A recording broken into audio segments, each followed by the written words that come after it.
assez réguliers. Il y en a des mieux de cette série-là. Parce que la vertu de documentaires comme ça, je ne sais pas si vous le réalisez, mais déjà, si vous ne retenez qu'une seule information, la laitière ne fait pas de yaourt. Elle verse du lait, elle fait du pain perdu. C'est un documentaire anglais, ils appellent ça pudding, c'est du pain perdu. La laitière, c'est grand comme ça. Donc quand on arrive devant, on passe, que ce soit la laitière ou la dentelière qui est au Louvre, on passe devant, on dit tiens, il est où le tableau génial? Il est tout petit. C'est un piège un peu d'avoir des choses aussi grandes et aussi belles. Par contre, on les voit comme jamais on les voit. Ça, c'est une vertu. Alors, ce que je voudrais montrer, c'est, puisqu'il y a 3 morceaux, avant l'endormissement complet, c'est, je voudrais vous montrer comment, je donne le plan, c'est comme ça, si vous vous réveillez, vous saurez où on en est. Je vais montrer comment Vermeer met en scène énormément tout ce qu'on voit. Parce que vous avez compris que 34 œuvres, il faut vous spécialiser dans l'œuvre de Vermeer, Picasso en a plus de 4000. 34 peintures authentifiées, on n'a presque rien. On n'a pas de biographie, de lettres perso, de trucs comme ça. On a 2, 3, on a une dette au boulanger. Donc il y a des historiens qui pensent que s'il y a une dette au boulanger, c'est qu'il était pauvre. Mais le boulanger à l'époque était très riche et donc peut-être qu'il collectionnait les œuvres d'art très chères. Donc d'une même information, on peut tirer plein de sens. Et puis il est mort très jeune en fait, en ayant 11 enfants, vous l'avez entendu sur la fin, et ça ne se voit pas dans sa peinture. Vous avez peut-être un souvenir, le seul endroit où on voit les enfants, c'est dans la rue de Delphes au tout début, il y a 2 petits qui sont trop mignons. Et puis ce que je vous disais en introduction, c'est que et là ils ne le font pas du tout, c'est tout à fait pas très raisonnable, c'est que Vermeer a beaucoup un rapport avec d'autres artistes autour. C'est-à-dire, c'est beaucoup piqué, c'est beaucoup emprunté, ça va dans un sens, ça va dans un autre, c'est très amusant en fait. Vous savez peut-être que le XVIIe siècle, si je vais un peu vite, vous avez tout à fait le droit de rien savoir du tout, c'est mon travail de situer. Vermeer, c'est en même temps que Louis XIV, c'est en même temps que Spinoza, c'est en même temps que c'est un peu après Rembrandt. On va dire, si vous n'avez aucun repère pour les dates, c'est 1666, ça va nous faire un compte à peu près rond. Et Caravage, c'était 1600. Vous voyez, fond noir avec des personnages qui ont l'air de sortir. Et pour celles et ceux qui gentiment seraient venus à la conférence Manet-Degas, Manet c'est 1860, ça fait penser un peu à cette mise en scène, cette façon théâtrale un peu d'organiser, je vais le montrer. Pendant 2 siècles entiers, 1666, ce n'est qu'en 1866 qu'un critique d'art va faire des articles répétés sur Vermeer en disant il n'est pas comme les autres, il est un peu différent. Alors qu'en fait, vous allez voir le travail de Vermeer, il ressemble à beaucoup d'autres artistes dans cette Hollande du début. Si je vous montre un exemple, alors j'ai montré ça parce qu'en fait, si vous n'avez jamais eu l'occasion, il faut aller en Hollande avant que ce soit recouvert par la flotte avec la transformation climatique. Parce qu'ils vont venir chez nous après, je vous le signale.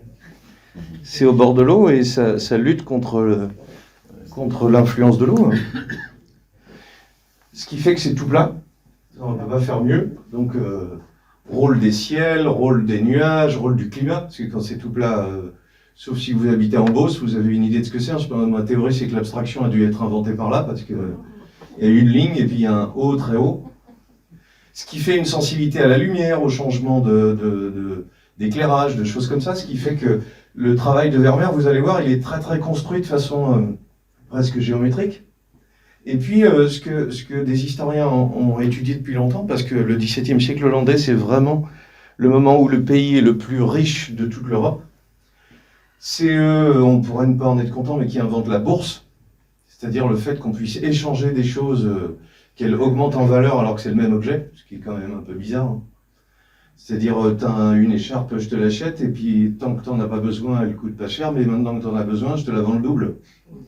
Voilà, cette possibilité de spéculer sur l'argent, c'est les Hollandais qui l'inventent. C'est ce qui fait qu'à la fin, on voit, pour Rembrandt comme pour Vermeer, il y aura une sorte de crack boursier et tout va s'écrouler. Puisque l'argent, c'est une théorie, c'est une hypothèse. Il y a une expo sur l'argent en art aux Beaux-Arts de Paris. Les bourgeois, ça vient de cette époque-là, un burger, Ham avec jambon et burger, ça vient du hollandais, c'est comme Hambourg, la ville. Donc petit à petit, il va se créer une nouvelle classe sociale qui n'existait pas avant, qui est des gens qui habitent les villes et qui vivent de la ville en fait. Soit avant on était grand propriétaire noble, soit on était agriculteur, on vendait son travail, soit on était, on va appeler ça ouvrier parce que ça va venir juste après en ville, mais on était manutentionnaire si on peut dire ça comme ça. Et petit à petit, le bourgeois, il peut vivre dans la ville. On va prendre un exemple simple que tout le monde connaît, un commerçant. Il récupère des... Qu'est-ce qu'il peut vendre? Des saucisses à 1 euro pièce et puis il les revend 3. Tant qu'il peut faire circuler la marchandise, ça lui permet d'avoir de la richesse. On transforme des objets de la vie de tous les jours, oui, on prend du blé, on le transforme en farine, hop, on fait une petite plus-value. Ça vous rappelle des souvenirs de classe. Il va y avoir des zones entières qui sont dédiées à l'exploitation agricole. Et puis, les villes vont se développer énormément. Vous avez vu, Delphes, c'est 25 000 personnes. Pour que vous ayez un ordre d'idée, c'est Étampes, hein, aujourd'hui. C'est quand même une petite ville. Hein. Et on est 2 siècles avant. Donc, à ce moment-là, va se développer l'échange dans les villes. Et une ville, c'est un accélérateur à rencontre. Hein. C'est là où on peut apporter du blé, le revendre, se faire piquer son blé, parce que voilà, une ville, c'est l'endroit où tout va plus vite. C'est le lieu des échanges, c'est pour ça que c'est mal famé, mais c'est aussi pour ça qu'on voit plus de gens et qu'il y a plus de richesses échangées. Et comme cette classe bourgeoise va énormément se développer, les gens qui sont intéressés à cette histoire politique, ils voient que petit à petit, le fait d'avoir de l'argent sans fabriquer quelque chose, c'est ça qui est particulier à la classe bourgeoise. C'est qu'elle fait une plus-value en vendant quelque chose, c'est pas grave, hein, c'est des choses qui arrivent aux autres. Et petit à petit, elle va avoir assez d'argent pour commencer à collectionner des œuvres. Donc les Hollandais vont inventer les galeries d'art, vont inventer le fait qu'on puisse exposer les tableaux, comme dans un salon d'art, et puis qui veut acheter ce qu'il veut. Et ça change tout parce que avant vous aviez un commanditaire, vous avez quelqu'un qui a un peu d'argent, qui vous dit j'aimerais bien que tu me fasses un tableau avec un Christ, une Marie-Madeleine à ses pieds, puis je te le paierai tant, il aura tel format. Voilà, tout était structuré sur des systèmes artisanaux avec comme un artisan plombier, si vous voulez. D'ailleurs, je ne sais pas s'il y a des plombiers dans la salle, j'en cherche pas, mais vous savez qu'un plombier, si on fait un résumé, pour s'il y en a dans votre famille, ils vont venir me voir, il vous fait un devis, bon, qui ne sera pas respecté, mais dans lequel il dit ce qu'il va faire, dans quel ordre et à quel rythme. La peinture avant la Renaissance se fait de cette façon-là. Il y a nombre de personnages, est-ce qu'il y a tant de quantité d'or, tant de quantité de lapis lazuli du bleu, la dimension elle est comme ça. Ça coûte un peu cher, on vire un perso, et puis petit à petit, ce système qui s'appelle des guildes, hein, c'est vraiment comme des artisans. Il y a le chef de la boîte, et quand tu fais le devis, tu préfères voir le chef que l'apprenti. Et puis après, le travail, il est fait pas toujours par le chef. Donc les grands ateliers qui vont se développer à la fin juste avant ça, un siècle avant, c'est en Flandre, vous connaissez peut-être Jérôme Bosch, voilà, des gens, même Rembrandt. Et il y a toujours un prix qui est différent entre si le dessin initial se fait par l'auteur, si Rembrandt a fait le dessin mais que c'est pas lui qui a peint après, ou si c'est lui qui a fini, c'est pas le même tarif, si c'est lui qui fait tout de A à Z. Voilà. Petit à petit va s'organiser la valeur des œuvres qui fait que quand vous avez fait poser un évier par un plombier, vous ne demandez pas qu'il vous mette de l'or ou qu'il mette les robinets tournés vers le haut, vous voulez un truc basique. Petit à petit, on va basculer, et Vermeer est à ce moment-là, c'est pour ça que j'ai introduit avec ça, c'est que on ne lui demande pas de fantaisie en fait, on lui demande de faire des personnages dans un intérieur avec des gens autour. Et ce qui s'invente à ce moment-là qu'on va appeler des scènes de genre, c'est-à-dire qu'il y a des spécialités avec des peintres qui font, comme on va les mettre en galerie et que tout le monde peut les acheter, il y a des peintres qui font que des paysages, il y a des peintres qui font que des bateaux. Alors j'aime bien vous montrer celui-là parce que vous allez vous en souvenir toute votre vie, pour frimer. Paulus Potter, peintre avec vache. Toute sa carrière. Donc vous en voyez un dans un musée, c'est génial, vous voyez une expo personnelle, vous avez envie de devenir végétarien, c'est redouté. Il peint très très bien un domaine. Un peu comme un musicien sera spécialiste d'un domaine. Cette classification par genre, elle va se retrouver dans toute l'histoire de l'art après. C'est-à-dire, il y a des peintres de paysages avec bateau, vous pouvez deviner toute cette histoire de l'art dès le début. Vous allez avoir des peintres avec des fausses ruines, qu'on verra encore plus au XVIIIe siècle. Il y en a un beau à Chamarande. Des peintres avec des bateaux, parce que vous avez compris que c'est comme les Libanais ou les Corses, les Hollandais sont tournés vers la mer, donc ils sont plus dehors que chez eux. Il y a plus de Libanais et de Corses hors de leur pays qu'à l'intérieur. Et donc ils sont tout le temps en train de circuler, et donc tout le temps en train d'aller chercher des choses, d'un peu zigouiller des gens, mais aussi de rapporter des marchandises. Ce sont au XVIIe siècle les seuls qui sont en contact avec les Japonais. Les Japonais sont très très isolés, ils veulent parler avec personne. Le bleu de Vermeer et le bleu de Hokusai, vous savez, la vague, ils viennent du même endroit, de cet échange entre tout le monde. Ce qui fait qu'on est au carrefour de plein de choses qui circulent, et Vermeer, il sort pas du tout de la Lune tout seul. Pas du tout. Et le documentaire le montre pas du tout, ce qui n'est pas très raisonnable. Voilà, vous voyez, il y a des colonies, parce que le documentaire le développe pas, vous allez me dire c'est pas le lieu, mais en fait cette grande richesse va entraîner beaucoup d'achats de peinture, avec beaucoup de peintres qui vont peindre selon des genres particuliers. Cette richesse vient aussi de la colonisation et le fait d'avoir été piqué soit des esclaves, soit des produits chez les autres qui leur a demandé. C'est quand même un peu important de le préciser. C'est pas de l'argent qui vient tout seul. Et donc, en Hollande, dernière chose qui nous intéresse pour situer, je ne sais pas si vous avez déjà été en Hollande. Oui. Voilà. Soyons plus sobres. À Lille. Oui. Ah, voilà. Pour faire court, les pièces sont petites. Il n'y a pas beaucoup de lumière, parce que on essaie qu'il y ait beaucoup de lumière pour qu'il y ait du soleil extérieur. Le soleil n'existe pas à Lille. Enfin, si, après trois bières, d'accord, mais sinon, il est dans le cœur de ce... Ce que je veux dire par là, c'est que petite pièce, grande fenêtre, égale petit tableau, accroché au mur. On ne peut pas mettre des tartines immenses. Ça entre. Si vous allez à Lille, ça fait déjà penser à ça, hein, ça fait déjà penser au nord, à la Flandre. N'allez pas qu'à Bruges, c'est pas la peine, il y a des trucs bien à Amsterdam. Et puis on peut y aller facilement en train. Comme. Cette société hollandaise va être très très riche au XVIIe siècle. Il y a des... Spinoza vient du Portugal, et puis comme on vire les Juifs du Portugal, hop, ils se retrouvent en Hollande, et donc c'est la vertu, il faut qu'il y en ait une petite. Quand on commence à séparer les gens et à les poursuivre pour des mauvaises raisons d'origine ou de religion, ils se retrouvent dans des endroits, et puis ils fabriquent, ils se retrouvent en communauté pour fabriquer du savoir, et puis l'échanger. C'est ce qui va donner la richesse des États-Unis avec tous les Juifs d'Europe qui se sont barrés en 1933. Alors maintenant, on a le contexte. Et si on regarde un instant le travail de Vermeer lui-même, on ne sait pas du tout comment il a appris à peindre. On ne sait pas du tout quel maître il a rencontré, quelle technique il avait. Il y a une école qui n'était pas loin de chez lui, vous l'avez entendu. Et puis il y a aussi son père qui a été un peu vendeur de tableaux, donc on peut penser qu'il a vu des peintures comme ça, qui étaient... des paysages qui montraient l'environnement, et que les Hollandais, c'est ça que j'ai pas fini de dire sur l'introduction, ils avaient envie, s'il y a des peintures de genre qui sont développées, c'est que c'est Hegel qui dit ça dans un... Si vous lisez Hegel, pas avant de vous coucher, hein.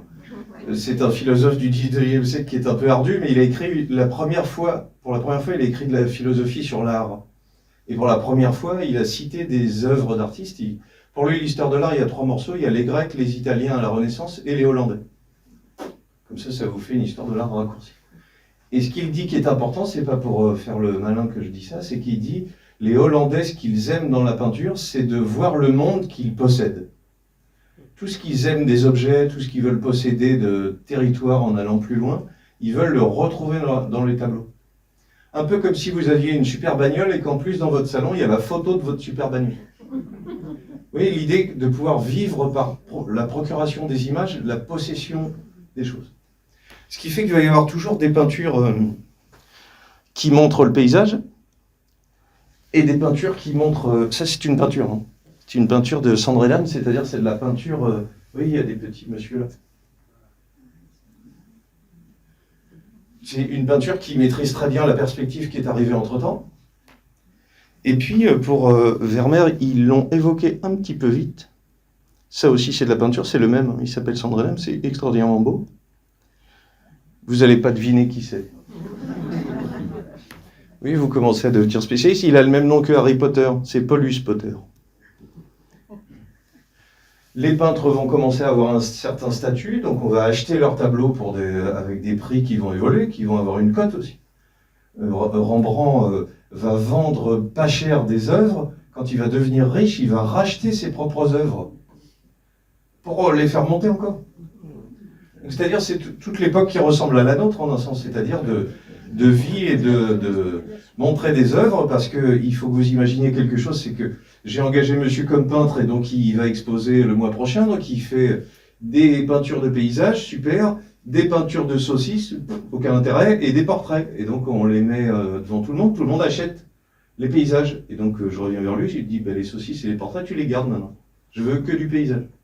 Il y a une pression qui se met sur l'artiste, vous ne faites pas ce que vous voulez. Vous êtes dans un marché. C'est pour ça que Vermeer, il ne le montre pas beaucoup, mais il est dans tout un système d'échange entre les images. Alors on fait l'hypothèse, si je peux vous faire découvrir un artiste, élève de Rembrandt, il y a un type qui s'appelle Fabricius, dont on a à peine 5 peintures. Alors, pas beaucoup. Donc si vous avez l'occasion d'en voir une. Et notamment cette merveille, qui ferait vraiment penser à ce que Vermeer aurait pu voir. Déjà parce que c'est un petit bout de la réalité. Vous avez compris que quand je dis avoir une peinture de ta voiture pour avoir le plaisir de la voir, en fait les Hollandais, ils aiment aussi montrer l'intérieur, montrer le travail domestique, le travail de la vie de tous les jours, montrer ce qui est bien fait, ou ce qui est propre, ou ce qui est un peu organisé. C'est une société qui est très organisée autour de la religion et de la morale, et donc il faut que ça se retrouve dans les tableaux. Même si on va le voir tout de suite, parce que là, le documentaire l'a complètement oublié, c'est qu'il y a une grande partie de scènes de genre qui montrent des intérieurs avec des gens, comme Vermeer, mais qui font des bêtises. Des mecs en train de pisser derrière des poteaux, des trucs... Voilà, parce que dans les scènes de peinture de genre, il y a les deux. Il y a les vices et la vertu. Et les deux sont importants à montrer. Et là, ils l'ont complètement oublié parce qu'ils font de Vermeer une sorte de génie unique. Ce qui est très intéressant là-dedans, il me semble, et que le documentaire ne dit pas trop non plus, vous allez dire, mais il croit qu'il fait mieux que ce documentaire, ce mec. Fabricius, vous voyez, avec un T. Il meurt assez jeune et on n'a pas de traces de ses peintures à part 5. C'est dommage, c'est tellement beau. On a oublié de dire quelque chose, c'est que quand dans le documentaire ils disent il y a quelque chose de presque impalpable dans la peinture, elle a l'air... vous voyez, visuellement ça a l'air très doux. En fait, commençons par allons sur de la technique. Il n'y a pas de trait. Tout est fait dans le frais. Vous allez me dire, vous n'allez pas être d'accord, mais il n'y a pas beaucoup de noir. C'est-à-dire, il n'y a pas beaucoup de choses très contrastées. Si vous avez un souvenir de la jeune fille à la perle, ils le disent, elle n'a pas de sourcils en fait. Ce qui fait, comme il y a assez peu de contraste, si le volume il est bien fait, ça sera assez doux, on dirait comme une lumière un peu blonde. Il n'y aura rien de heurté. Il y a des fonds qui sont assez clairs. Il y a une séparation des objets qui se fait juste par la couleur. Il n'y a pas de trait de cerne, il n'y a pas de séparation, sauf ce petit bleu qui est montré sur le manteau. Là, c'est très beau ce passage. Vous voyez, comme il y a un trait de bleu, on a l'impression que ça tourne et que ça vibre. Et surtout, ce qu'ils ont oublié de dire, qui est le plus important, c'est que c'est de la peinture à l'huile. C'est-à-dire, donc je suis prof de peinture à l'huile, cours de peinture à l'huile en 2 phrases. La gouache, l'acrylique, ça sèche en 2 secondes. Donc vous prenez un dégradé du bleu vers le... Allez, du vert vers le bleu, d'accord? Non, si, ça vous va? Le vert, ça se fait avec du bleu et du jaune. Il y aura un terreau, les mecs, suivez un peu. Le vert, ça se fait avec du bleu mélangé à du jaune, d'accord? Donc on met le bleu d'un côté, le jaune à l'autre extrémité, et puis le bleu devient de plus en plus jaune, ça devient vert en plein milieu, et puis ça redevient jaune. Tout le monde visualise à peu près? Si on fait de la gouache ou du crayon de couleur ou du feutre, on fait des bandes. Il n'y a pas de... Les transitions se voient. C'est marqué et délimité. La peinture à l'huile, elle a une vertu extraordinaire, c'est qu'elle sèche jamais. Et donc elle va mettre du temps à sécher. Et donc je vais faire ma bande de bleu, un peu plus jaune, un peu plus jaune, un peu plus verte, et un peu plus jaune. Je les fais toutes avec un pinceau séparé propre. Et puis après, avec mon doigt ou avec un pinceau propre, ou avec Titien fait ça avec un petit bout d'os, je fais fondre l'un dans l'autre, ce qui va me faire un dégradé parfait, qu'on appelle un modelé. Et donc c'est ça qui va faire comprendre le volume. Alors jusque-là, ça va. Vous allez me dire, ça y est, je viens d'économiser 10 ans d'apprentissage de l'œil à la peinture à l'huile, c'est cool. Il y a un peu de cuisine sur ce qu'on ajoute pour que ça sèche, pour que ça durcisse plus ou moins vite. On peut jouer sur ça. Et par contre, le problème qu'on a, si vous avez déjà eu l'idée de dessiner, soyons plus modestes, dans votre purée, eh bien, dès qu'on fait quelque chose dans le frais, dès qu'une couleur touche une autre, ça se fond et le dessin se barre. Donc tu fais de la couleur, le dessin, le monsieur, il commence à ressembler à une patate, et puis tu remets des traits pour qu'il ressemble à un monsieur, et donc tu as perdu la couleur, etc. Le prodige de ça, c'est qu'il arrive à avoir un dessin qui est assez fort, vous voyez, mais par des contrastes qui ne sont pas très forts. Et en même temps, par endroits, on le voit dans cette belle ombre-là, vous voyez, la transition, elle est imperceptible. On ne sait pas où est-ce que ça commence et où est-ce que ça finit. Et comme on l'a vu avec la laitière, le fond un peu beige, on va dire, permet, vous voyez, de cerner le petit oiseau. C'est-à-dire, il peint l'oiseau, il peint les transitions dans l'oiseau en laissant des choses un peu floues, et puis avec le beige clair, il va recerner par l'extérieur. Donc il va donner du volume avec quelque chose où il n'y a pas de contraste très fort de noir ou de blanc et pas de traits. Ça, c'est vraiment la peinture à l'huile qu'il fait. Alors, j'ai pas de mérite à vous dire ça, c'est connu de tout le monde, mais c'était pas dans ce qu'il disait. C'est pour ça que Vermeer a quelque chose d'un peu particulier.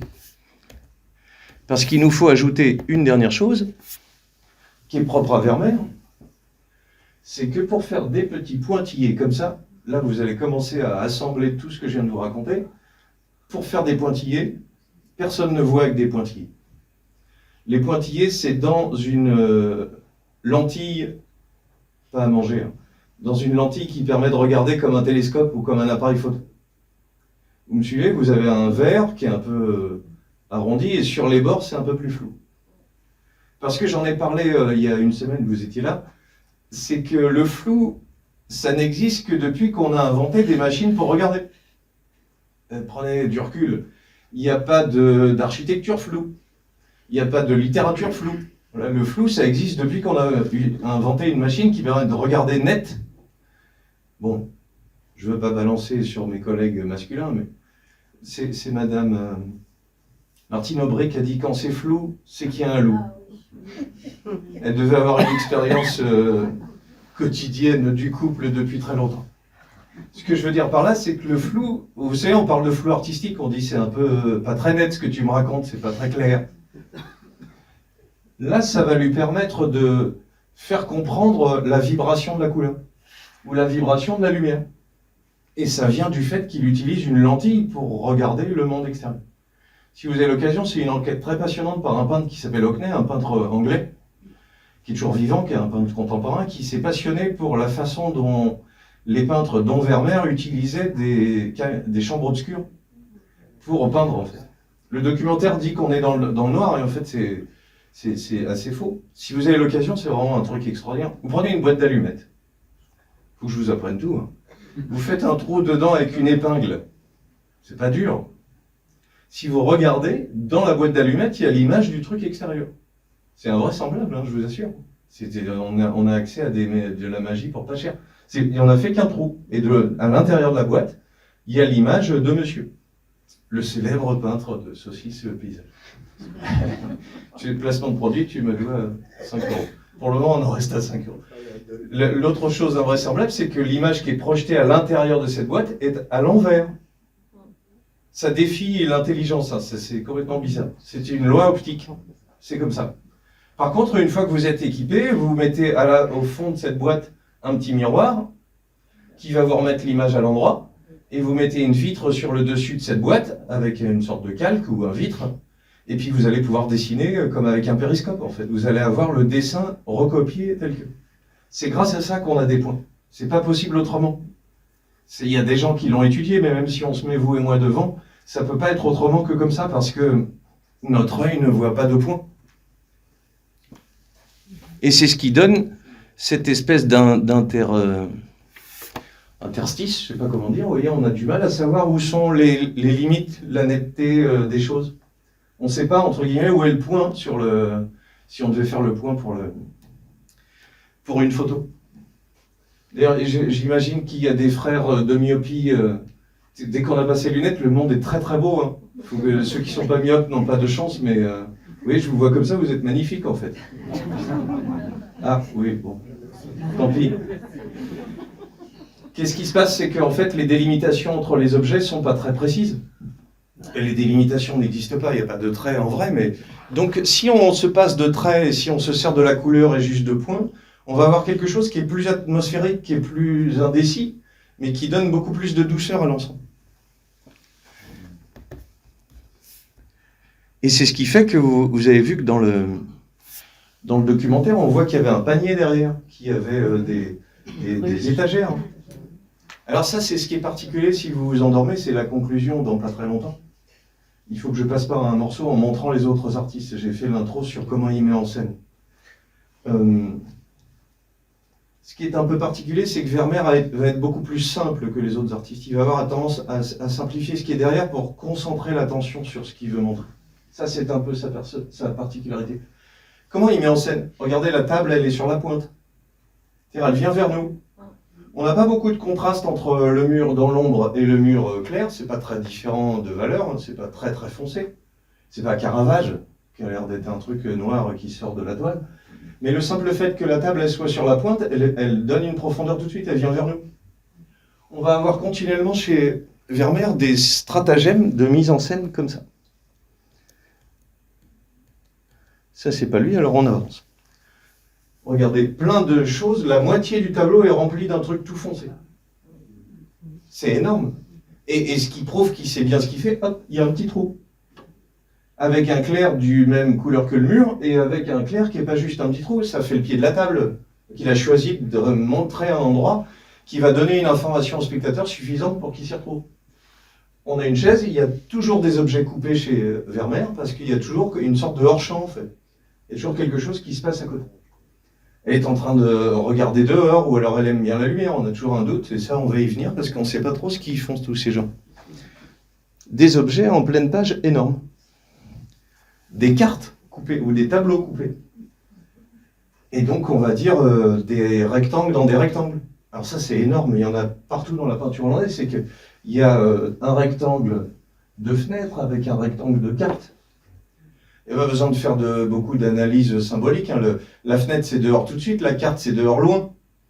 Voilà, c'est quand même dehors de deux façons différentes. C'est assez génial.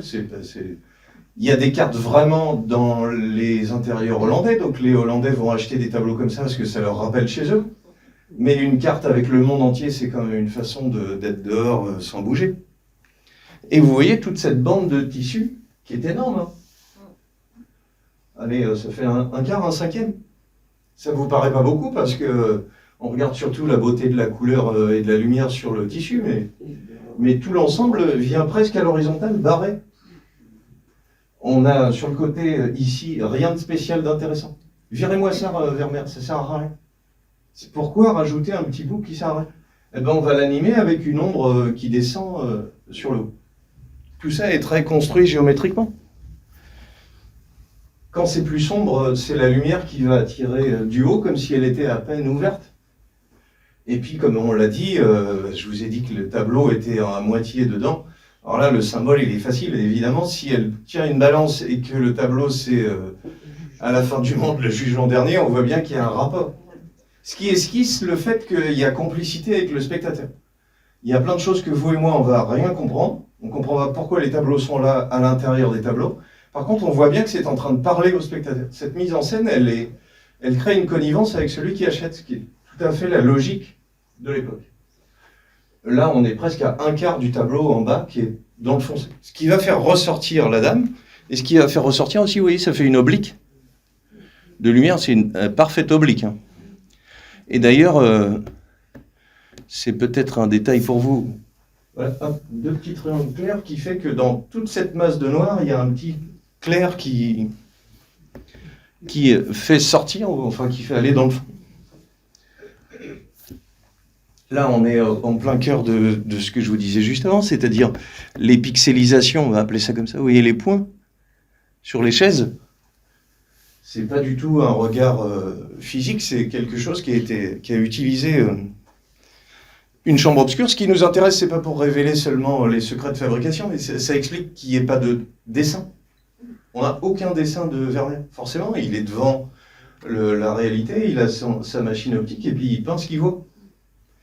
Ce qu'on a du mal à comprendre, c'est comment il a fait que 34 tableaux en une quinzaine d'années. Donc soit il va très très lentement, soit on n'en a pas identifié, soit il a une autre activité. Et en tout cas, si vous n'êtes pas marchand de tableaux, si tu me sors que... C'est quoi votre prénom? Patrice. Si Patrice peint plein de saucisses, on s'en fout, mais s'il peint des super paysages, eh ben, il faut que, s'il en peint pas beaucoup, on va augmenter les prix. Oui, c'est-à-dire que la valeur, on n'a pas le choix. Hein. Il vaudrait mieux que tu en peignes plus, Patrice. Drogue-toi, s'il te plaît. Voilà, le fait que l'espèce de magie qui est ici, c'est est-ce qu'on peut aller plus loin que ce qui est dit dans le film, qui est très, très bien, ce passage-là. Elle est sur un fond sombre, donc elle ressort davantage, comme la peinture de Caravage. Et puis ce petit éclat de lumière sur la boucle d'oreille. Mais j'ajouterais deux choses et demie. Vous voyez, il le dit un petit peu, mais je le dis avec ce que je viens de vous raconter. Il n'y a pas de trait, en fait, c'est vraiment de la peinture à l'huile. C'est le contraste du nez et l'oblique que fait l'ombre portée du nez qui va faire comprendre le volume du nez. Pas besoin d'en dire plus. Par contre, ce qu'ils ne disent pas qui est très chouette, c'est que de la même façon que la construction de l'intérieur, il y a des hors-champs, il y a des chaises coupées, des cartes coupées, des choses qui se passent autour, ben là, elle se retourne vers nous. C'est aussi ça qui lui donne beaucoup de vie. Elle a les épaules qui ne sont pas dans le bon axe si tu poses.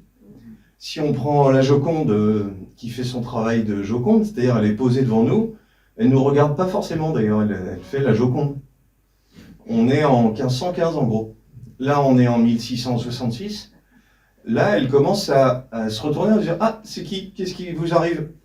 Voilà, elle est déjà en train de faire deux choses nouvelles dans l'histoire de l'art, c'est qu'elle va interagir avec le spectateur, qui est le type qui doit acheter le tableau, hein, je vous rappelle. La Joconde, il est déjà acheté le tableau. Il faut juste que le mari de la Joconde et la Joconde elle-même soient contentes de la tête que tu lui as fait. Ça, c'est un conseil, Patrick. Hein. Tu flattes Patrice, tu flattes le client. Tu mets 10 ans de moins déjà quand tu le peins parce que ça lui fera toujours plaisir. C'est ça. Dernière chose qui va avec cette espèce de nouveauté, et il le dit un petit peu, la bouche est entrouverte. C'est tout bête, mais elle respire. Elle est en train d'être... Elle s'arrête, elle nous regarde. Alors ça, c'est pas nouveau dans la sculpture égyptienne, dans la sculpture grecque, la bouche, elle est fermée, ça fait comme une sorte de demi-lune.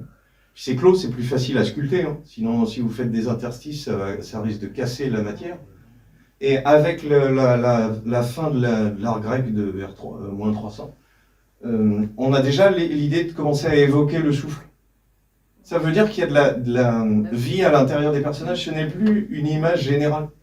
C'est pour ça qu'on a l'impression, ça va arriver un siècle après, que c'est une vraie personne. Et le conservateur dit que c'est à la fois une vraie personne et une personne idéalisée. C'est l'astronome en général, c'est le géographe en général, c'est pas Raymond astronome qui habite un rue du Puy à Étampes, vous voyez, c'est pas quelqu'un. Mais c'est à la fois quelqu'un en général, une sorte de personnage, comme un personnage de carte de tarot, mais en même temps, ça commence déjà à être plus quelqu'un qui est en train d'interrompre la vie humaine, en train de faire une tâche, en train de nous regarder et d'agir en nous regardant. Faut vous surveiller là. Hein. Vous voyez toujours cette idée de se retourner vers nous. Et puis, dernière chose qui est intéressante sur le parcours de la façon dont il met en scène. Oui, là, moi, je pourrais me régaler, ne serait-ce que de la découpe de la chaise dans la lumière. Vous allez me dire, c'est quand même, vous avez des intérêts bizarres et c'est plus intéressant. La main qui effleure, le visage du garçon, la façon dont la lumière vient sur le tissu, c'est très beau. On voit d'un tableau à l'autre qu'il a toujours les mêmes vêtements, toujours les mêmes tapis. En fait, c'est un jeu de mise en scène. Hein. À chaque fois, c'est une construction. La lumière vient de la gauche parce qu'il est droitier. Et puis, on a une table qui est au premier plan qui sert de repoussoir. Et puis, on a les personnages qui sont derrière, comme pour une petite scène de théâtre. Mais à l'intérieur de ce petit morceau-là, il arrive à presque faire quelque chose d'abstrait. On devine la silhouette de la chaise sans avoir besoin d'en avoir plus. Et en même temps, elle sort. Elle sort, le tableau sort, et la chaise sort comme s'il y avait quelque chose autour. On oublie une petite chose, c'est que je vais vous montrer bientôt ce qui se faisait à l'époque. Un astronome, normalement, ça observe les étoiles. La nuit. C'est une des premières fois, justement, où ça va être de jour. C'est là où Vermeer va faire des choses beaucoup plus simples que ce qui se faisait à son époque, vous allez le voir très vite. Et c'est ça qui fait un peu sa particularité. Alors, un petit truc qui va avec cette mise en scène, oui, il y a des tapis qu'il a beaucoup peint. Toujours un rideau. Oui. Ça aussi, c'est quand même très bizarre. Enfin, si tu peins, tu pousses le rideau. Là, l'idée, c'est de montrer qu'on est en train de regarder quelque chose. On est en statut de voyeur, si on veut dire, mais on est au théâtre, on est en train d'être spectateur privilégié de quelque chose qui est ouvert devant nous. Et il fait exprès de couper les tableaux, dans les tableaux, puisqu'il fait exprès de mettre des rideaux. Tout ça est absolument contrôlé. Et sur la façon dont il met les objets sur la pointe pour faire de la profondeur, vous voyez l'écritoire, pouf. Sur la pointe, il y a des objets par terre, tout est parfait. Ici, ce qui est particulier, si vous regardez bien, c'est qu'on est un peu en dessous d'elle. Ouais. Ça aussi, c'est très pensé. C'est-à-dire qu'on est très près d'elle. À la différence de la Joconde pose et on la regarde.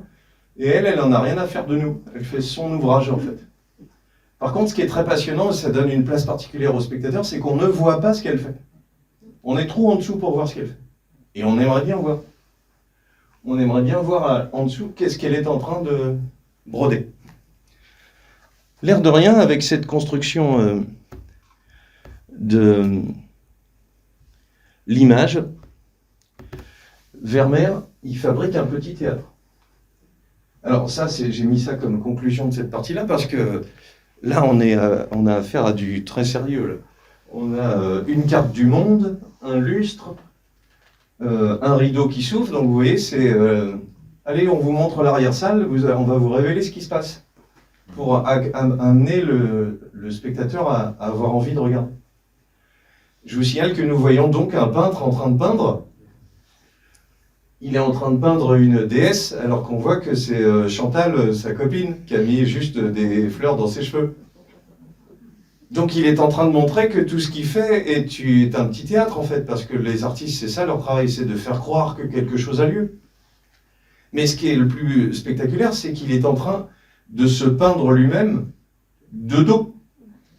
Essayez de vous peindre de face, déjà, alors c'est dur, mais alors de dos, je vous rappelle qu'il n'a pas de photo pour le faire. Hein. C'est-à-dire qu'il faut qu'il se mette, déjà, quand on fait un autoportrait, on est en train de peindre, donc on voit pas bien ce qu'on fait, puisqu'on est en train de le faire. Mais là, il peint un personnage de dos. On est au maximum du théâtre inventé, c'est-à-dire, c'est peut-être lui. On arrive à savoir la hauteur, tellement c'est précis, les carroyages, la perspective, qu'on arrive à connaître la hauteur des yeux de celui qui l'a fait, puisque c'est assez...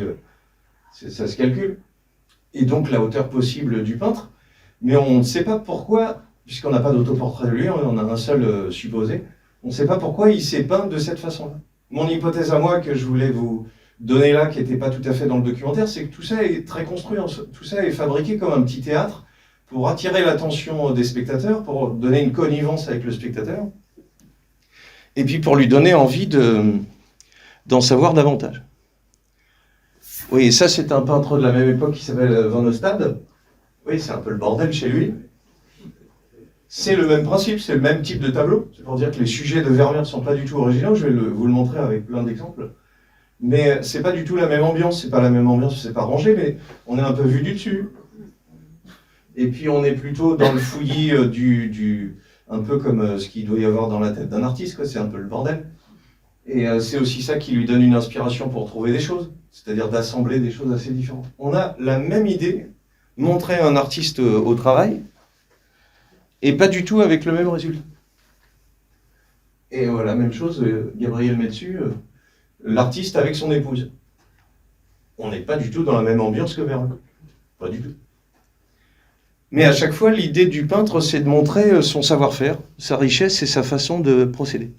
Si vous aimez le cinéma, c'est pour ça que j'ai montré ça. C'est un film de Chantal Akerman qui est considéré comme... si vous n'êtes pas habitué au film où il ne se passe rien, il ne faut pas commencer par lui, ça s'appelle Jeanne Dillmans. Et c'est considéré comme un des plus beaux films de toute l'histoire du cinéma. Et pour faire court, on voit une dame qui épluche des pommes de terre, on voit une dame qui fait la vaisselle, on voit une dame qui fait des choses dans la vie de tous les jours. Et quand tu marches, c'est très beau, parce qu'en fait, c'est un plan comme un tableau. Et en plus, c'est la merveilleuse Delphine Seyrig, qui était une femme qui justement s'intéressait bien avant tout le monde au statut des femmes et à ce qu'elle faisait. Et donc, qui, alors qu'elle est très belle, jouait, c'est quand même la fée qui fait la recette du gâteau magique, merde. Dans Podane, ben oui. Quand même, si vous n'êtes pas amoureux de Catherine Deneuve, vous pouvez être amoureux ou amoureuse de Delphine Seyrig. Voilà, elle redevient laide en faisant quelque chose de complètement banal, qui dure quand même 1h30. Hein. C'est pas un petit film. C'est très audacieux d'avoir fait quelque chose d'aussi simple, et ça ressemble à ce qu'on va voir là tout de suite. Donc normalement, vous pouvez presque vous endormir, puisqu'on a dit que la richesse des Hollandais avait transformé la façon de faire des peintures en les mettant par genre pour s'adresser à du public. Résumé de la première partie. La deuxième partie, c'est que tout est mis en scène. Ce qui devient intéressant, et là c'est très étonnant qu'il n'ait pas... Il y a un livre de Todorov qui s'appelle Éloge du quotidien qui raconte vraiment bien ça, qui est la façon dont les Hollandais vont mettre en scène leurs intérieurs, leur vie, et avec des mises en scène qui sont très très audacieuses de technique. Voilà, mise en scène numéro 1, un monsieur qui a l'air de séduire une dame, dans un intérieur qui est très beau, hein, la perspective, le dessin, la lumière, tout est parfaitement étudié. Au premier plan, un seau avec un balai, qui fait une espèce d'encadrement, ça fait comme une télé avec quelque chose à l'arrière. Donc on a une sorte de scène, pas une scène d'intérieur en fait, c'est comme un théâtre un peu révélé, et vous allez voir la question que pose Todorov, c'est qu'en fait il dit on n'arrive jamais à vraiment savoir ce que dit le tableau. Quand il montre des choses, parce que le petit Vermeer ils se sont passés un peu vite, mais il y a quand même un monsieur qui a la main sur le sein de la dame en jaune et qui lui donne une pièce. Donc, et quand il dit on dirait un amour tarifé aussi. C'est d'ailleurs, il n'a pas donné la pièce qu'il a déjà l'objet. Hein. Je veux dire, c'est assez brutal maintenant qu'on fait attention au rapport garçon-fille et la façon de se comporter, ce qui n'est pas plus mal. Je veux dire, dans le tableau, qu'il donne la pièce ou pas, c'est à lui. Je veux dire, c'est assez violent. Ce qui est en train d'être montré, c'est assez normal puisque ce sont plutôt des hommes qui achètent les peintures à cette époque-là. Et donc le charme va dans un sens. Je signale aux garçons qui ont du mal à changer de regard, la meilleure façon, parce que moi je suis pris au piège de la même façon, c'est il faut toujours inverser. Si tu avais un garçon habillé mignon avec une fille qui lui met la main sur l'épaule en disant « Tiens, je vais te montrer mon petit oiseau », voilà. Si tu trouves ça ridicule, c'est que c'est pas logique en fait. Et donc si en inversant les rôles, c'est que c'est pas logique, la première version avec le garçon qui fait ça, c'est pas normal. Ça va vous aider les garçons, ça m'aide beaucoup tout le temps parce que je me fais avoir à chaque fois. Voilà, il est en train de lui montrer quelque chose. Il est en train de lui montrer, je suis désolé, son petit oiseau on dirait, donc... on ne sait pas si c'est pas une blague, hein, ce que je vous raconte là, c'est que vous allez voir qu'il y a continuellement des rapports entre les personnages qui ont l'air de faire des marchés, de faire des deals, et on ne sait pas pourquoi. Alors vous avez, je vous montre le nom, il s'appelle Gabriel Metsu, et ici aussi. Voilà des personnages qui ont l'air de donner quelque chose à des filles, et ici, je vais vous en montrer plein, mais... Ici, ce qui est intéressant, c'est que il lui rapporte de la chasse avec son fusil et son chien un petit cadeau. C'est une technique de drague qui marche pas tout le temps pour l'avoir essayé un petit peu. Hein. Par contre, on a un petit Apollon au-dessus du buffet. Ce qui semble dire que ça peut se jouer. Il n'y a pas dans l'image la signification, mais le spectateur va chercher la signification. Alors ce que dit Todorov, c'est qu'il est possible que les Hollandais comprenaient mieux ce qu'il y avait dans l'image que nous. Parce que c'était leur époque en fait. Et donc la partie que je vous montre là, ça s'appelle blâme et vice. C'est-à-dire, voilà, ils font des bulles de ça, enfin ils font des bulles avec du tabac. Rentre Maurice, au lieu d'aller avec tes potes au bistrot, tu sais bien que quand tu rentres, tu sais pas d'où tu viens. Voilà, on dirait que l'image est une façon de montrer des chenapans adultes. On sait pas, on a du mal à savoir si c'est pour montrer que c'est mal de faire ça, ce qui est ce qui a l'air d'être l'intention, puisque on est dans une époque où la morale est très importante. Par contre, ça a l'air assez marrant de faire des conneries. Oui, je sais pas vous, mais ça donne envie d'y aller. Bon, on va se faire engueuler par ses parents quand on rentre, mais il y a quelque chose qui est un peu joueur. Voilà, ils vont montrer des personnages, une prostituée, des personnages chez Brouwer qui font n'importe quoi, ils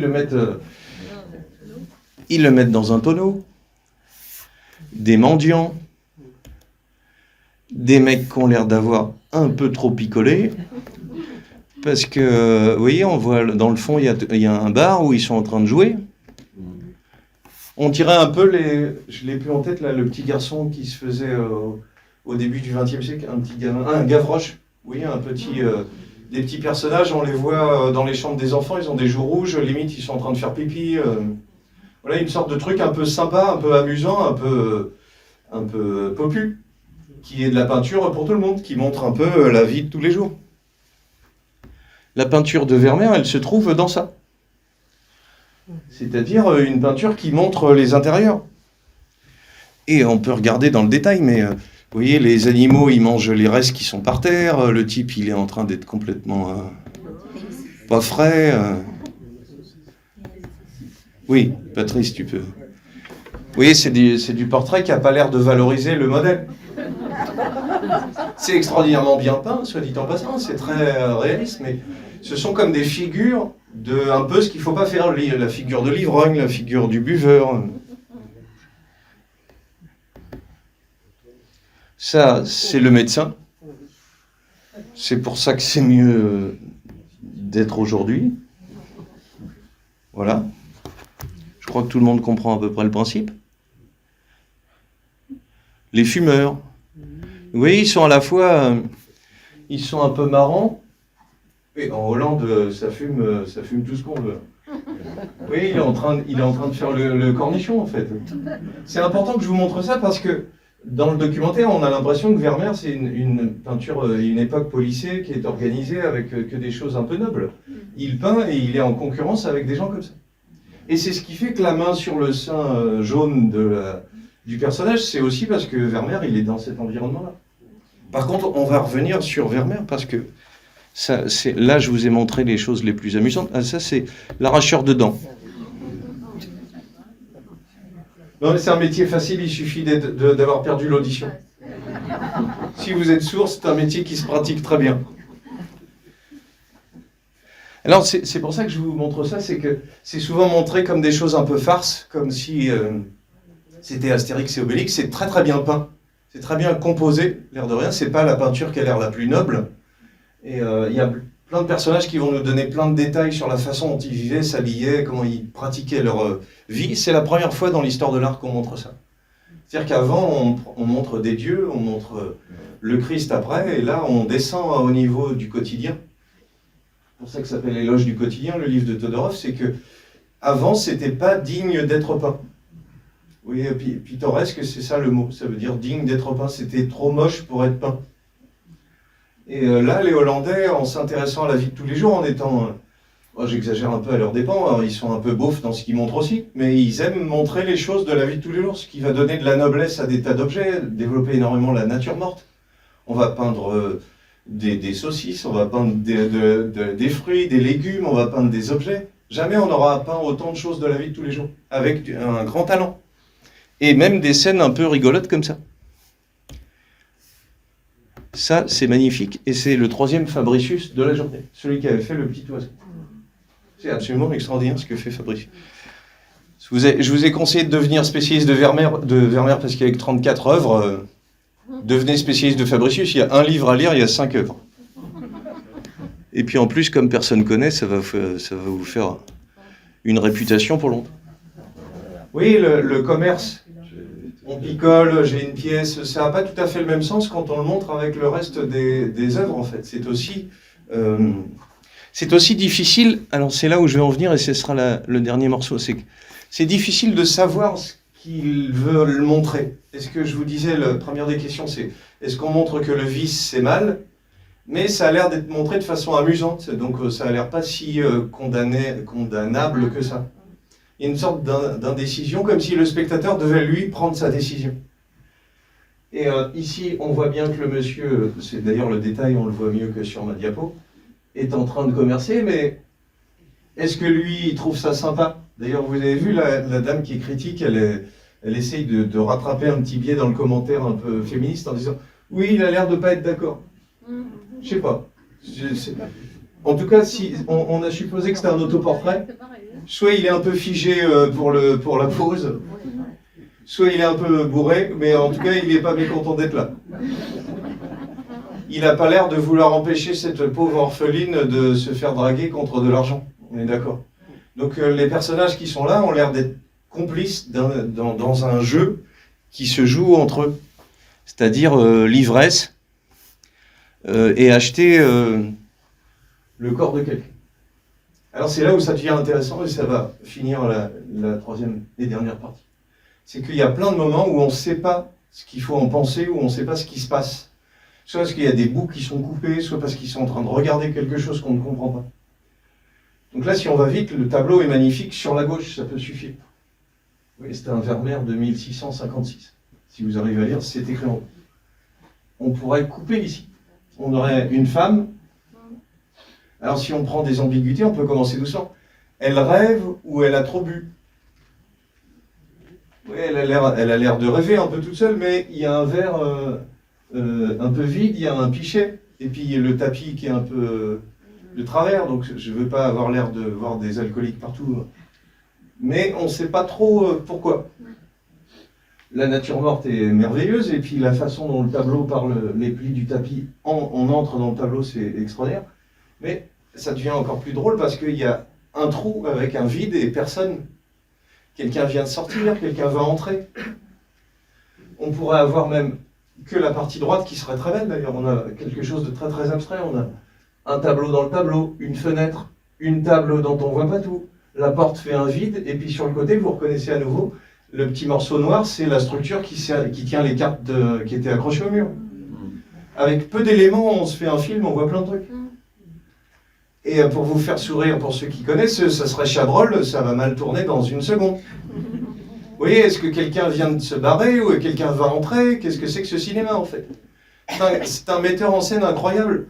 Mais c'est aussi parce que les œuvres, les objets qui sont utilisés sont toujours les mêmes. Les mises en scène sont toujours du même type, et puis elles sont sur des conventions qui sont partagées avec tout le monde. Les personnages passent d'un tableau à l'autre. Et puis les tenues. Là, on a quelque chose qui est assez théâtral. Les tenues jaunes qu'on voit dans le tableau de Vermeer, c'est du satin, de la fourrure, c'est très très luxueux. C'est une tenue qu'il doit avoir achetée et ça lui sert pour ses modèles en fait. C'est du faux. Ce faux sert à faire regarder les gens et en plus, vous comme moi, on ne peut pas s'empêcher de regarder pour essayer de comprendre ce qui se passe. Et il semblerait, parce que il y a des générations de gens qui cherchent à comprendre qu'est-ce que ça veut dire, que le premier des sujets, c'est de nous donner envie de savoir ce que ça veut dire, même si on ne sait pas. C'est pour entrer dedans.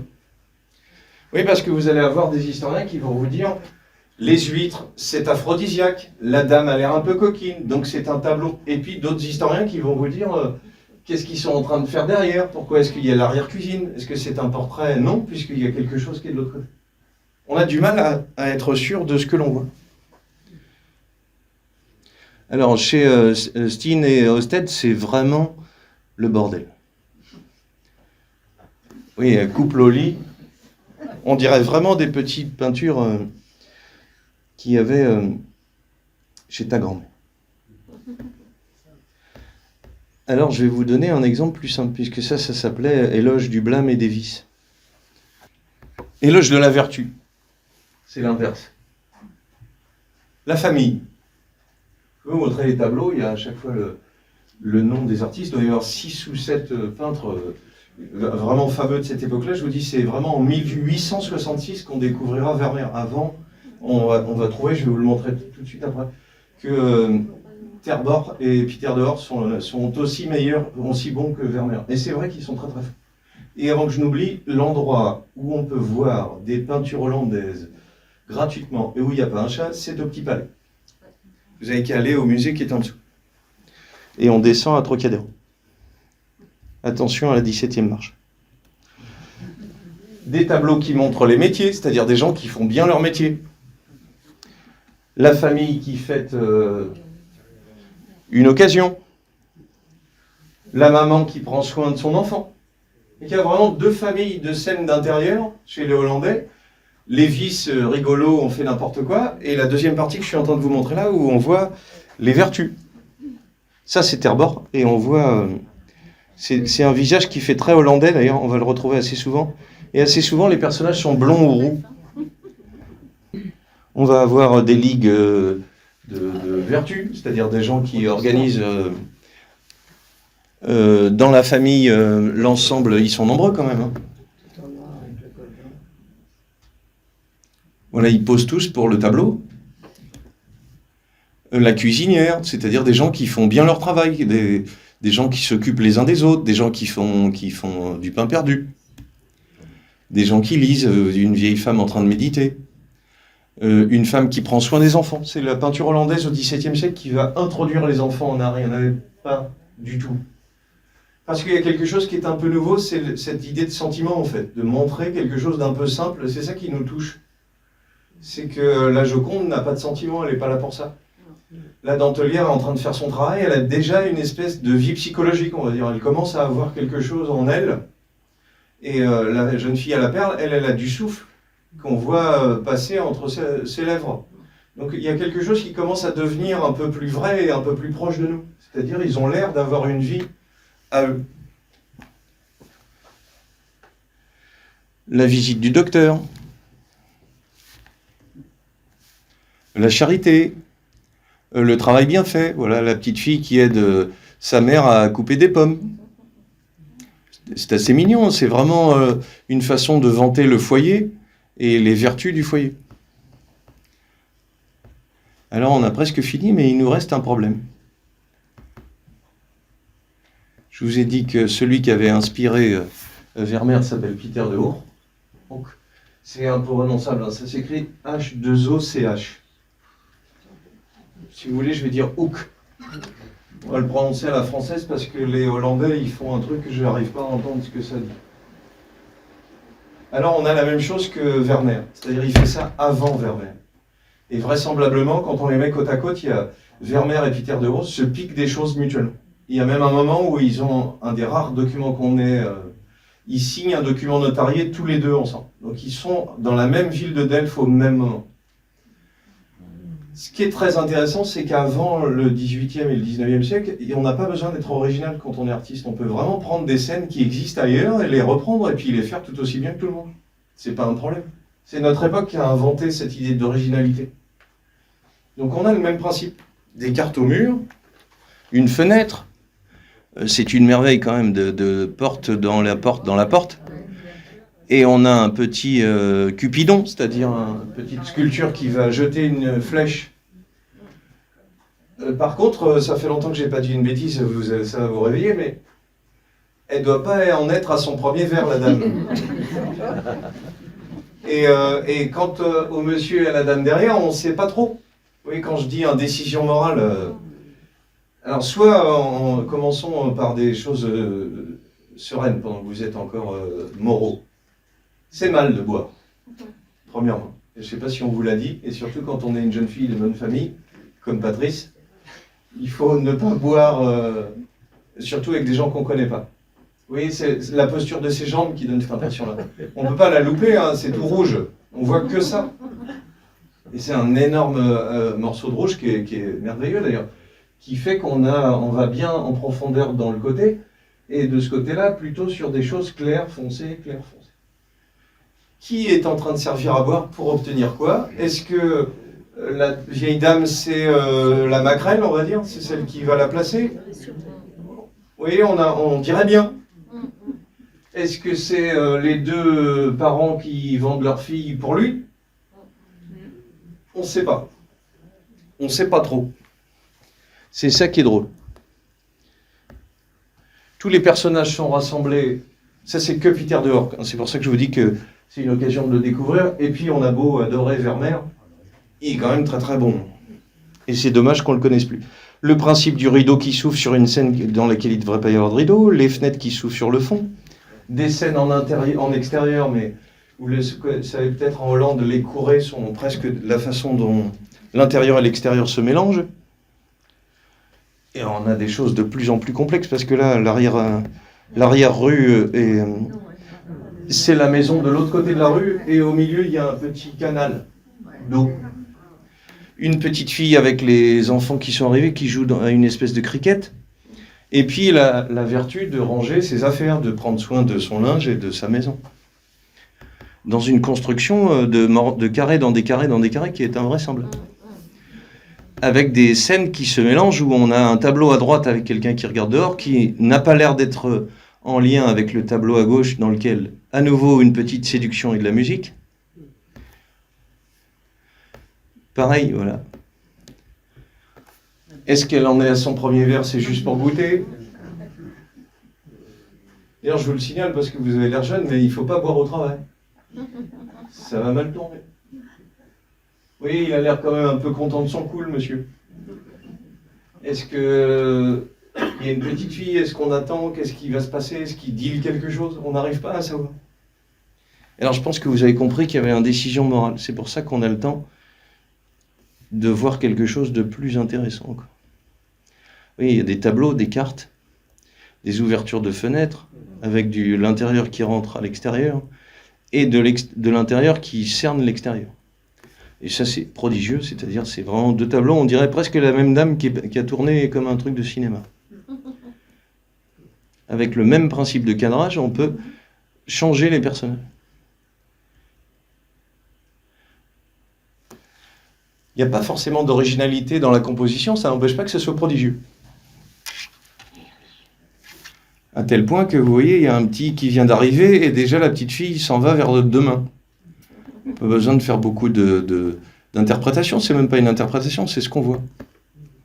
Ce qui est fabuleux, et c'est ça qu'il faut que je vous montre avant que vous partiez, c'est cette histoire qu'on trouve dans Vermeer de lettres. Revenons à Terborg. Le monsieur a une lettre à la main, et son copain trompette va emporter la lettre. Cette fille écrit une lettre. Cette fille lit une lettre. Ça, c'est Vermeer. Lui écrit une lettre. Mais dessus. Alors, c'est le sujet encore plus compliqué. Elle est en train de lire une lettre, et sa servante, est-ce qu'elle a la lettre dans l'autre sens ou l'enveloppe? Et en tout cas, elle fait un truc qui va nous compliquer la vie encore plus. Elle s'embête un peu, elle regarde un rideau pour voir où ça va. Alors là où ça devient vraiment prodigieux chez Metsu, c'est que ce tableau-là a été peint avec celui-là. Ils vont par paire. Alors ça devient génial parce que je vous ai dit qu'on se faisait du cinéma à essayer de trouver ce que ça veut dire, mais là, alors, lui, il écrit à elle ou elle écrit à lui? Bon, on dirait que c'est lui qui écrit. Et puis elle lit. Et alors on peut le lire dans tous les sens, ça n'en finira jamais. Parce que ce que le film nous a montré, c'est que il l'a pas dit, mais il y a plusieurs interprétations. Elle a l'air d'attendre quelque chose. Elle a l'air un peu en cloque. Patrice, j'espère que cette lettre est une lettre de mariage, sinon tes parents vont gueuler. Fallait pas te mettre devant, Patrice. C'est ça. Voilà, qu'est-ce qui est en train de se dire? Donc, qu'elle soit enceinte ou pas, ce qui devient intéressant, c'est que avec une lettre, elle est en train de soulever un tableau qui parle de la tempête. Alors, la tempête, c'est l'amour qui arrive, ou c'est qu'il est parti quelque part, puisqu'on est en Hollande et que des gens voyagent par tous les coins. On commence à pouvoir faire des films à l'intérieur de ces tableaux, ce qui fait que cette indécision qui fait qu'on ne savait pas trop si c'était le bien ou le mal, devient le sujet vraiment des œuvres. Le petit chien a l'air d'avoir envie de savoir. La petite savate sur le bas, elle est tellement émue parce qu'elle lit qu'elle en a perdu sa godasse. On dirait bien, ou alors il a voulu mettre quelque chose, mais il devrait y avoir une paire, parce que tu ranges bien tes affaires dans un intérieur. Oui, il y a des tas d'éléments qui sont dans l'espace qui est clos et qui est petit, finalement plein de choses à découvrir. Et plein de choses pour essayer de comprendre ce qui est en train de se passer. Alors les deux chefs-d'œuvre de Vermeer, c'est là où ils prennent leur sens, je disais, c'est au sein d'un réseau de plein de gens qui font ça. Ce qui fait que le documentaire montre vraiment très bien la peinture, mais je trouve qu'il loupe le fait qu'il y a plein de gens autour qui le font. Là, ce qui est génial, ça rejoint la jeune fille à la perte, c'est-à-dire elle s'arrête pour nous regarder. Là, d'un seul coup, elle n'est plus dans un petit théâtre où elle joue un jeu pour nous faire croire que, et nous, on essaye de comprendre. Là, elle est en train de dire, vous étiez là? Voilà, il y a une connivence qui se crée avec l'ensemble de façon impressionnante. En plus, on a un tableau derrière dont on ne voit rien. Et sur certains Vermeer, cette simplicité, je vous disais, elle était un peu particulière. Autant les scènes un peu de fouillis avec tous les enfants et les gens qui picolaient chez Van Ostade ou Brouwer, c'est le bordel. Autant chez Vermeer, petit à petit, c'est ça qui le rend un peu plus moderne que les autres. Il y a moins d'éléments. Et ce qui va tout changer, pour résumer ce que je vous ai raconté, c'est ce qui fait qu'il va y avoir beaucoup plus de psychologie. Puisqu'on n'a rien à regarder, on va essayer de comprendre ce qu'ils pensent. Comment ils font. Avant que j'oublie, parce que c'est bientôt la conclusion, si vous voulez laisser votre mail pour suivre d'autres choses que notre association fait, je fais passer un petit papier. Parce que l'autre fois, il y avait bouchon. Vermeer avec balai. Donc la dame est en train de lire un petit mot. J'exagère à peine, mais vous savez, tout à l'heure, on était avec des prostituées qui étaient payées. Ah, on pourrait penser que c'en est une, hein, c'est-à-dire qu'elle reçoit un ordre de faire quelque chose, j'en sais rien. Ça n'a pas l'air, parce qu'elle est dans un intérieur bourgeois, il n'y a pas de sous-entendu de drague, de sexe ou de rapport de force. Mais qu'est-ce qu'on sait de ce qu'elle est en train de faire? En tout cas, elle est en train de s'arrêter en ayant lu... elle est en train de s'arrêter de jouer parce qu'on lui apporte une nouvelle. Et derrière elle, des bateaux au loin. Chez Vermeer aussi, on dirait que la servante s'ennuie, et il faisait l'hypothèse qu'elle regardait quelqu'un dehors. Peut-être, c'est là la psychologie qui arrive. Elle est en train de rêvasser, juste. Voilà, on commence à peindre des tableaux où des gens rêvassent. C'est pas un sujet, les enfants. C'est la peinture, c'est tu poses, t'es la Joconde, tu regardes ou tu es regardé. Il commence à y avoir quelque chose de psychologique chez le spectateur qui essaye de deviner ce qui se passe, et chez les personnages. Vous voyez, elle est... son bras gêne avec la lumière. Si la lumière vient de là, tu te mets dans l'autre sens pour voir ce que tu écris. Alors c'est tout bête, mais ça veut dire que c'est peut-être urgent ce qu'il y a à écrire quand même. D'un seul coup, il s'est passé quelque chose qui fait qu'on nous l'a montré en gros plan, mais il y a une lettre par terre avec le cachet qui est posé. Alors il y a deux hypothèses. On n'arrête pas de faire des hypothèses, on ne sait rien avec ce truc. Soit elle a écrit une première lettre, ça lui plaît pas, elle en écrit une deuxième, puisqu'elle a de quoi cacheter...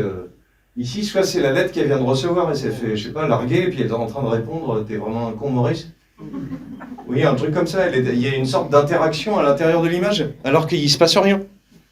C'est tout sauf tranquille. La conclusion. Parce qu'il est 51. Je vous ai montré Peter dehors. L'autre génie, c'est Terborch. Ça s'écrit, c'est pas mieux. Ça s'écrit, c'est pas écrit là. T-E-R et plus loin, B-O-C-H. Terborch. Terborch. Oui, si vous arrivez à voir écrit. Ça commence en Hollande. Au XVIIe, ça se faisait pas avant. Faire des portraits de gens de dos. Encore un truc bizarre. Et encore un truc, si je vais vite, hyper cinématographique. Dire de dos, c'est pas de dos qu'on te peint. Ça coûte déjà assez cher de faire un portrait, c'est pas la peine de bouder. Par contre, de dos, tu es en train de regarder quelque chose qu'on ne voit pas, tu es en train de faire quelque chose en allant ailleurs, voilà, tu as ta petite vie à toi, quoi. Comme quand tu boudes, Patrice. Patrice est dans son coin, on voudrait qu'il vienne avec nous à table ou qu'il arrête de peindre. Et voilà, il a l'air d'avoir sa vie indépendamment du peintre qui est en train de le peindre. Il y a quelque chose qui est assez nouveau dans cette façon de faire, c'est cette indécision, on essaie de la décrypter parce qu'ils ont une psychologie qui est arrivée. Voilà, des personnages un peu galants s'adressent à des femmes. Et pour l'histoire des idées qui a lieu en même temps, c'est le moment au XVIIe siècle, en Hollande, que Descartes commence à dire « je pense », donc « je suis », c'est-à-dire la psychologie arrive dans l'histoire des idées. Le moment où on fait la même chose en peinture. Voilà, là on est embêté aussi, ça s'appelle la prémonition paternelle, donc on ne sait pas si c'est son père qui lui dit « il faut que tu épouses Maurice », ou est-ce qu'il est en train de... Parce que c'est quand même une très jolie nuque et une silhouette en satin, c'est magnifique, hein, la peinture de Terborch. Voilà, qui est un peu rousse, un peu blonde, on ne sait pas ce qu'elle est en train de lui dire. Ce qui fait que les scènes... Alors je ne veux pas changer votre avis, mais c'est pas beau pareil que Vermeer, mais c'est quand même pour moi tout aussi fort. Maintenant c'est Vermeer qui est le leader, on ferait une expo de Terrebord, tout le monde s'en fout. Il y en a eu une il n'y a pas très longtemps au Petit Palais juste. Voilà, des personnages qui s'écrivent, qui nous regardent, qui vont emporter la lettre. Des personnages qui reçoivent des lettres.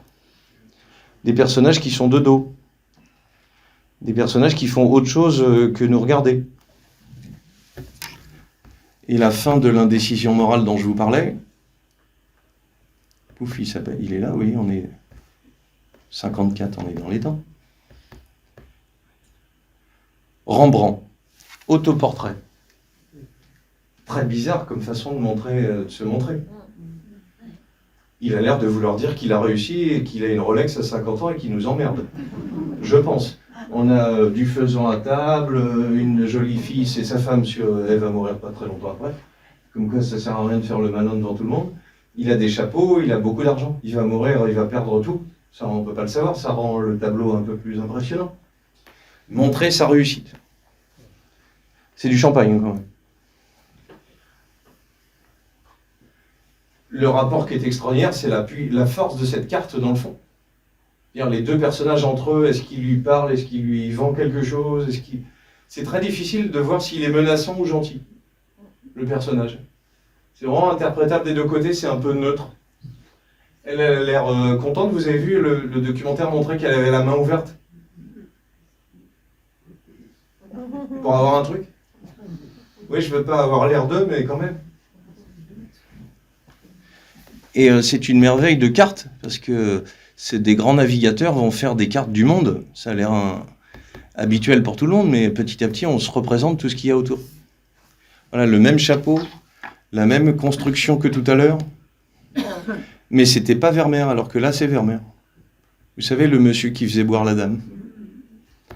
Les instruments, les tapis, le sol, le mur unique, le tableau dans le fond et la chaise sur l'angle, ça se retrouve à plein d'endroits. Voilà, même chose là. Le monsieur a l'air un peu insistant. Des enfants.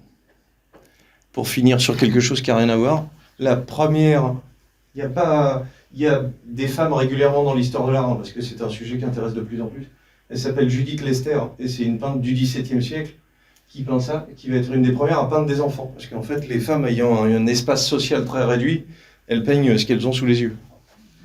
Des jardins, des enfants. Et elle peint ça. Avec le même rapport, ça va me servir de conclusion morale, c'est-à-dire, à la fois ce sont des enfants qui ont l'air de jouer comme des grands, puisqu'elle est habillée pas tout à fait comme un enfant, on dirait une dame protestante un peu religieuse, un garçon, il tient un Norvet dans sa main, et puis il tient un chat. Et ce que je trouve mignon comme tout, parce qu'on sait pas si elle est en train de faire attention les enfants, ou si elle est en train de faire vous êtes toc toc ma boule. On a un doute sur ce qu'elle est en train de faire, donc même les enfants, ils sont un bon exemple de ça, puisque quand ils jouent à faire les grands, ils sont en train de nous montrer ce qu'on est, et en même temps de nous montrer qu'on joue du théâtre tout le temps. C'est toujours le cas dans la peinture hollandaise tout le temps. Je vous remercie.